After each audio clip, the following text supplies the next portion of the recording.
2015 সাল থেকে রেল ক্রসিংকে নিরাপদ করতে 196 কোটি টাকা নিছেন, তাইলে কোন কারণে মাননীয় রেলমন্ত্রী এই দায় এড়াবেন? এটা আমি প্রথমে জানতে চাই।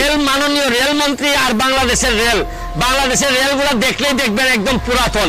মাননীয় রেলমন্ত্রীর শরীরের অবস্থা আর রেলের অবস্থা প্রায় সেম। মৃত্যুর হুমকিতেও থেমে থাকেননি ব্যারিস্টার সুমন। আবারও দুর্নীতিবাজদের বিরুদ্ধে একাই বাংলার পাটাকেষ্ট হয়ে দাঁড়িয়েছে ব্যারিস্টার সুমন। আবারও সংসদে রেলমন্ত্রীকে কঠিন দোলায়। কি কারণে, কোন কারণে, সেই বিষয়টাই আজকের ভিডিওতে দেখবেন। এই জন্য আজকের ভিডিওটা কোনোভাবে টানটানি করবেন না, এখনই সেই ভিডিও আপনাকে দেখাবো।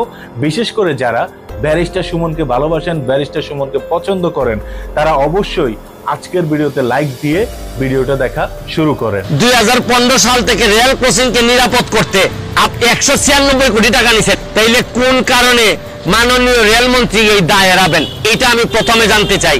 মানে এত কোটি টাকা নিয়ে গেটম্যানদের নিরাপত্তা বা গেটের নিরাপত্তার জন্য এই টাকা যে কি করছেন আল্লাহ মাহবুব জানে। আপনাদেরকে আরেকটা কথা বলতে চাই, মাননীয় রেলমন্ত্রী আর বাংলাদেশের রেলগুলো দেখলেই দেখবেন একদম পুরাতন। মাননীয় রেলমন্ত্রীর শরীরের অবস্থা আর রেলের অবস্থা প্রায় সেম, যার কারণে দুইটাই বড় কষ্ট হইতেছে চলতে। আমি বলছি না যে মানুষ বয়স বেশি হইলেই দুর্বল হয়ে যায়, কিন্তু মনের মধ্যে যে শক্তিটা থাকতে হয় এটা আমাদের এই মাননীয় রেলমন্ত্রীর নাই। অনেক বুড়া বয়সের মানুষের মধ্যে অনেক তারুণ্য থাকে, কিন্তু এটা উনার মধ্যে নাই।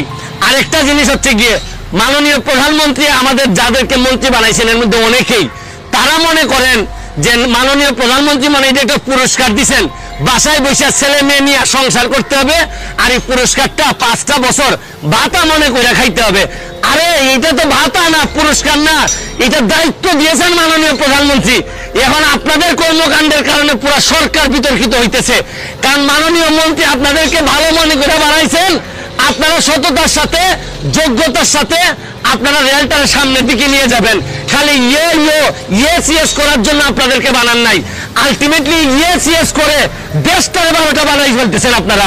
আজকে যে 12টা 11টা ছেলে মারা গেছে, আমি হরফ করে বলতে পারি 11টা ছেলেই মাননীয় রেলমন্ত্রীর চেয়ে বেশি কোয়ালিফাইড। আপনারা খবর নিয়ে দেখেন, এরা বাংলাদেশের মাননীয় রেলমন্ত্রী। আমি সম্মান রেখে বলছি, আপনি আজকে মারা গেলে বাংলাদেশের খুব বেশি ক্ষতি হবে না, কিন্তু যে 12টা ছেলে মারা গেছে আপনারা একবার বিবেচনা করে দেখেন। আজকে আমার ভাই যে ছেলেটার মা বাবা জানে কি হারাইছে, একমাত্র এই ছেলেটা ইনকাম করার সম্ভাবনা ছিল, এরা জানে কি হারাইছে। গেটম্যানের মামলা দিয়ে মনে রাখেন দুনিয়াতে রাজত্ব করতেছেন তো আপনারও তো রেলমন্ত্রী, মাননীয় রেলমন্ত্রী, আপনারও ছেলে মেয়ে আছে, ব্যারিস্টার বানাইছেন, সুরক্ষিত করছেন এদেরকে, কিন্তু কাদেরকে অরক্ষিত করে দিচ্ছেন একবার বিবেচনায় নেন।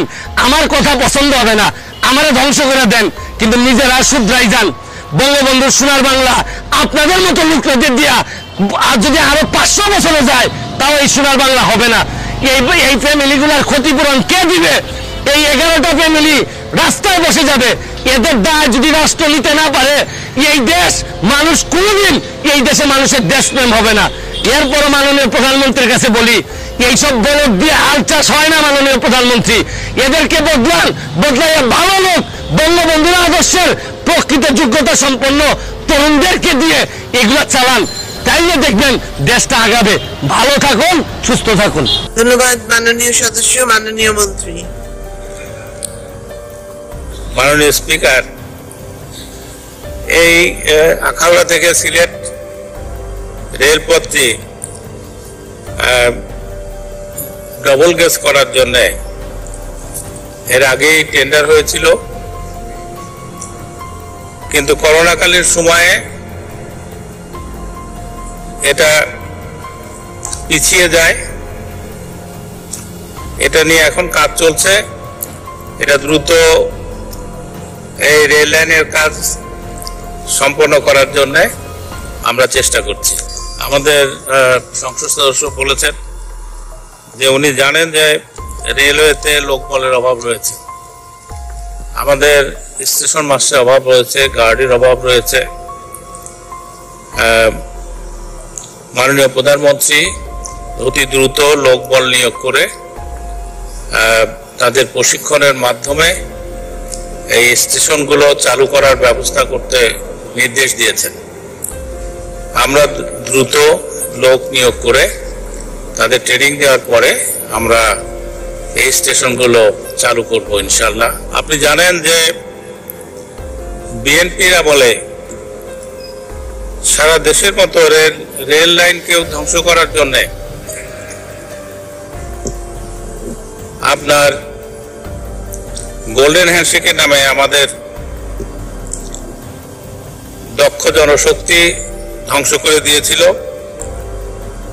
এবং আমাদের অনেক রেল লাইন তারা তুলে নিয়ে গিয়েছিল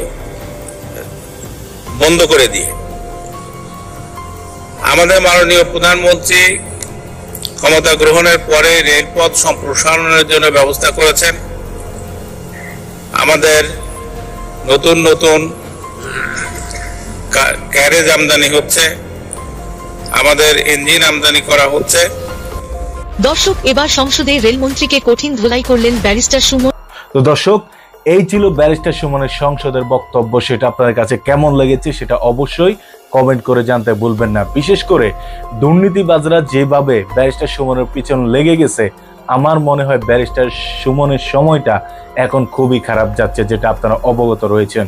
এই জন্য ব্যারিস্টার সুমনকে প্রধানমন্ত্রীর কাছে প্রার্থনা জানাই রাষ্ট্রীয়ভাবে সিকিউরিটি দেওয়া হোক, যেহেতু দুর্নীতিবাজদের বিরুদ্ধে লড়তেছে ব্যারিস্টার সুমন।